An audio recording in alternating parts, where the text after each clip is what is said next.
अगर मैं आपसे कहूं, आपकी जिंदगी का सबसे बुरा दिन ही आपके मजबूत बनने की वजह बन सकता है। एक सर्द बारिश भरी रात में टेक्सास के एक खामोश गांव में एक आदमी अपनी गाड़ी में अकेला बैठा था, बेरोजगार, टूटा हुआ और हार मानने के करीब। इसे लग रहा था जैसे दुनिया इस पर बंद हो रही हो। यहां तक कि इसे एक सादा सा जुमला मिला जिसने सब कुछ बदल दिया। ये सिर्फ दर्द की कहानी नहीं है, ये बका की कहानी है।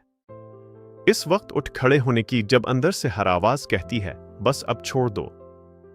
अगर आपने कभी खुद को खोया हुआ महसूस किया है, थके हुए, हार मानने के एक कदम करीब, तो ये कहानी आपके लिए है। आखिर तक देखें, क्योंकि जो आगे होगा वो शायद आपके अपने मसाइल को देखने का अंदाज बदल दे। एथन बरूक्स टेक्सास के एक छोटे से देही गांव में पला बड़ा, खामोश, गर्द आलूद सड़कें, लकड़ी के घर और सुनहरी खेत जो नजर की हद से आगे तक फैले हुए थे। वहां जिंदगी सादा थी और ख्वाब अक्सर इस जगह से बड़े महसूस होते थे। बचपन में एथन एक पुराने बलूत के दरख्त के नीचे बैठकर एक ऐसे मुस्तकबिल का तसव्वुर करता था जो इस गांव से बहुत दूर हो। आखिरकार वो शहर चला गया अपने ख्वाबों के पीछे, लेकिन आज कई साल बाद वो इसी गांव की एक सुनसान सड़क के करीब अपनी गाड़ी में बैठा था। बारिश की बूंदें शीशे पर ऐसे टपक रही थीं जैसे इसकी खोई हुई हर चीज की बाज़गश्त हो।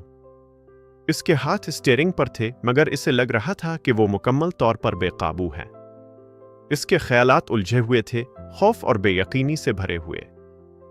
इसने अभी अपनी नौकरी खोई थी। बिल्स इसकी बर्दाश्त से ज्यादा तेजी से बढ़ रहे थे और उसका फोन मुसलसल नामालूम नंबर से बज रहा था। हर कॉल इसे याद दिलाती थी कि सब कुछ बखर रहा है। वो खाली नजरों से सामने देख रहा था, सांस लेने की कोशिश कर रहा था, लेकिन वो भी भारी लग रहा था।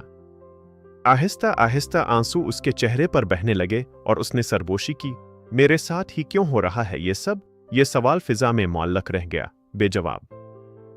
पहली बार एथन खुद को मुकम्मल तौर पर टूटा हुआ महसूस कर रहा था, जैसे इसकी सारी ताकत खामोशी से खत्म हो गई हो। बाहर तूफान शिद्दत इख्तियार कर रहा था, हुआ गाड़ी से टकरा रही थी और अंधेरा गांव पर छा रहा था। दूर कहीं घरों की मध्यम रोशनियां झलक रही थी जो इसे एक महफूज माजी की याद दिला रही थी। इसे अपनी माँ याद आई,